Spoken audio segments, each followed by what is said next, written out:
شروع اللہ کے پاک نام سے جو بڑا مہربان نہایت رحم والا ہے۔ دوستو، ہندوؤں کی شرپسندی بہت پہلے سے مسلمانوں پر جاری ہے اور آج بھی ہندوستان کے مسلمان ہندوؤں کی اس قسم کی شرپسندی سے نالاں ہی رہتے ہیں۔ ناظرین، یہ واقعہ بیرون ملک میں رہنے والی ایک ہندو لڑکی کا ہے جس کے دل میں مسلمانوں کے لیے بغض روز اول سے ہی تھا۔ گیتا نامی یہ لڑکی جس محلے میں رہتی تھی وہاں بہت سے مسلمان گھرانے بھی موجود تھے۔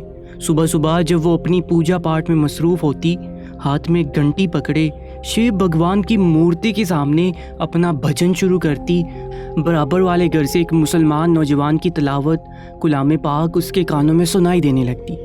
اس کے گھر کے برابر میں ہی ایک مسلمان گھرانہ آباد تھا جس کا بیٹا حافظ قرآن تھا اور صبح سویرے ہی خوش الخوانی سے قرآن پاک پڑھنے لگتا، جس کی آواز ایسے دل سوز اور دل کو چھو جانے والی تھی کہ گیتا اپنا بھجن بھول جاتی تھی اور اسے اس بات پر بہت غصہ آتا۔ اسے لگتا عبداللہ نامی نوجوان جان بوجھ کر اس کی پوجا پاٹ میں خلل ڈالنے کے لیے یہ سب کرتا ہے۔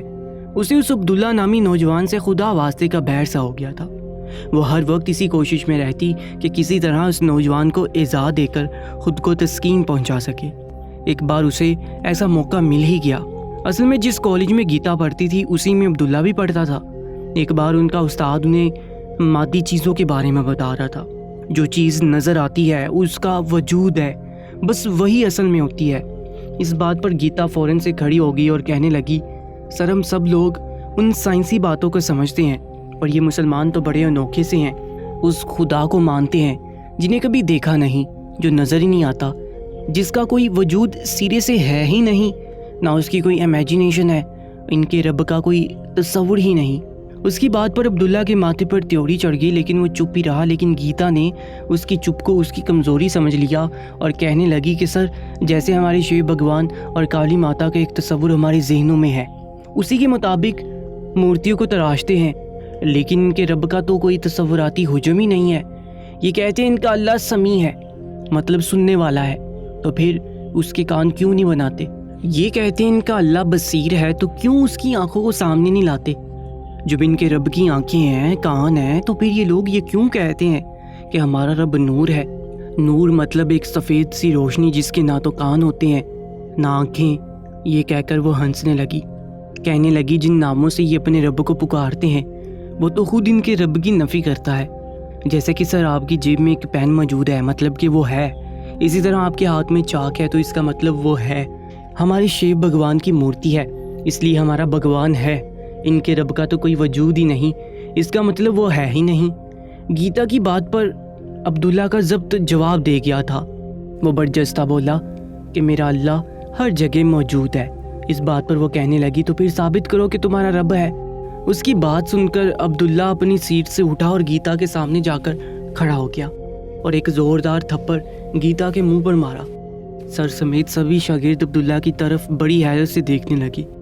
گیتا کا غصے کے مارے برا حال تھا، کہنے لگی کہ تم ہوتے کون ہو مجھ پر ہاتھ اٹھانے والے؟ وہ کہنے لگا پہلے ثابت کرو کہ تھپڑ کہاں ہے، اس کا وجود دکھاؤ مجھے، کہاں ہے تھپڑ؟ گیتا سمیت سبھی خاموش سے ہو گئے۔ وہ کہنے لگا کہ میں مذہب پر بحث نہیں کرتا، لیکن اس لڑکی کو اس کے سوال کا اس سے بہتر جواب میرے پاس اور کوئی نہیں تھا۔ میرا اللہ لامحدود ہے، اس لیے چھوٹے سے محدود ذہنوں میں اس کی کبریائی کبھی بھی سما نہیں سکتی۔ جہاں عقل انسانی ختم ہوتی ہے وہاں سے میرے رب کی قدرت کے نظارے شروع ہوتے ہیں۔ جیسے ایک پینسل بنانے کے لیے پہلے درخت کی لکڑی کو کاٹا جاتا ہے، پھر اسے فیکٹریوں اور کارخانوں میں لے جایا جاتا ہے اور ایک لمبے پروسیس کے بعد ایک پینسل وجود میں آتی ہے۔ اسی طرح یہ دنیا بھی خود نہیں بن گئی، اسے بنانے والا میرا رب ہے۔ اگر آسمان کی طرف نظر اٹھا کر دیکھو تو میرے رب کی شان نظر آئے گی۔ بنا کسی ستون اور پلر کی اس اتنے بڑے آسمان کو بنا سہاروں کے ہمارے سروں پر کھڑا کر دیا ہے۔ یہ زمین جو ہمہ وقت گردش میں رہتی ہے، اللہ کی قدرت اور شان ہے کہ ہم پھر بھی اس پر چلتے پھرتے ہی اور گرتے نہیں ہیں۔ یہ درخت، چرند پرند، اونچے اونچے پہاڑ، یہ سب میرے رب کے ہونے کی گواہی دیتے ہیں۔ میرا اللہ لامحدود ہے۔ تمہارے پتھر کے خدا کو اپنے اوپر بیٹھی مکھی تک کو اڑانے سے قاصر ہے۔ وہ پتھر کی مورتیاں تم لوگوں کو کیا دے سکتی ہیں جنہیں تم اپنے ہاتھوں سے تخلیق کرتے ہو؟ عبداللہ یہ کہہ کر اپنی کلاس سے باہر نکل گیا۔ گیتا سے اپنی ہار برداشت نہیں ہو رہی تھی۔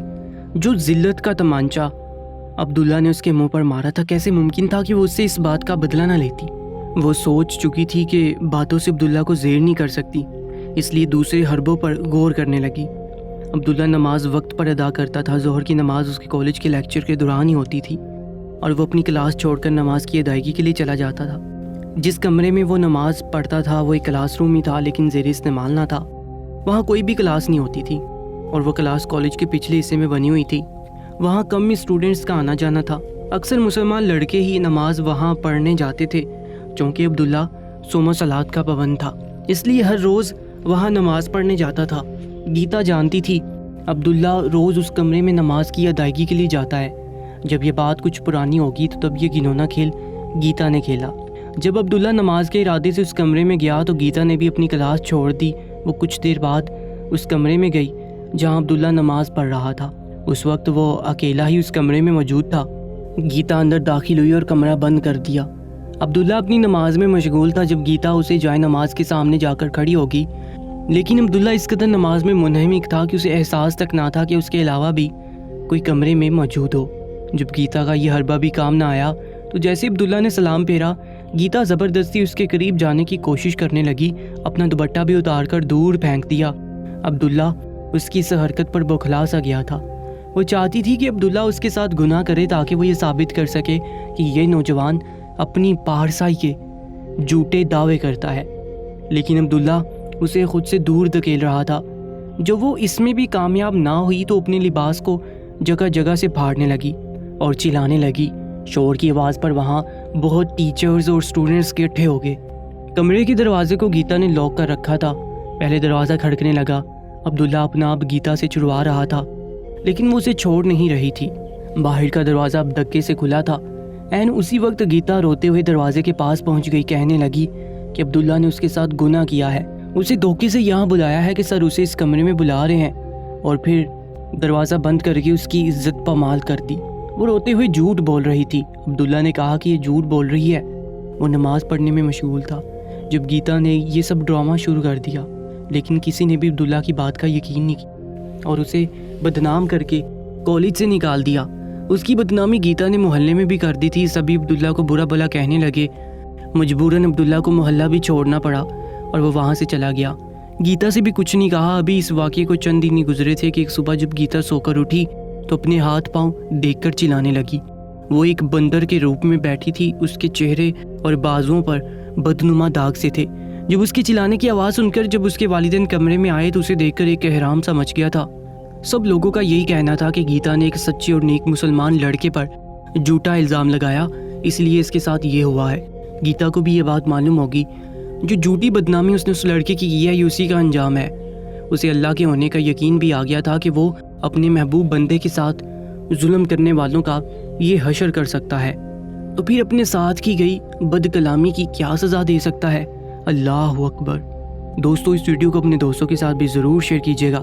اپنا بہت زیادہ خیال رکھا کریں۔